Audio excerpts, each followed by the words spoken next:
اجتماع يوم أمس رسالة أو فيها مجموعة من الرسائل أن الدولة مستمرة والثورة مستمرة ولا مجال لأي كان لأن يتطاول على مؤسسات الدولة.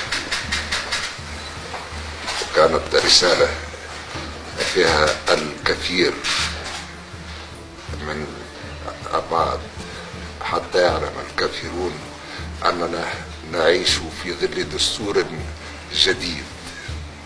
أما من يحن إلى الماضي فليذهب مع الماضي، ولفظهم التاريخ، لفظهم الشعب، وتونس لن ترضخ أبدا للوبيات ومن ولاهم داخل الإدارة.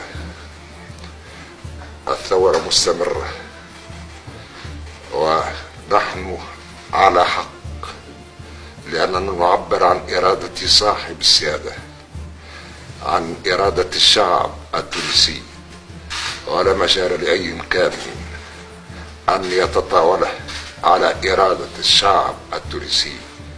سنحقق إن شاء الله كل أهداف الشعب الذي تم إقصاؤه وتم تهميشه في كل مكان. العدل هو أساس الذي يقوم عليه هذا البناء الجديد، حتى يأخذ كل ذي حق حقه، والضعيف عندي قوي حتى يأخذ حقه، كما قال الفاروق عمر بن الخطاب رضي الله عنه. والقوي ضعيف إذا اعتقد أنه قوي واعتقد أنه فوق القانون.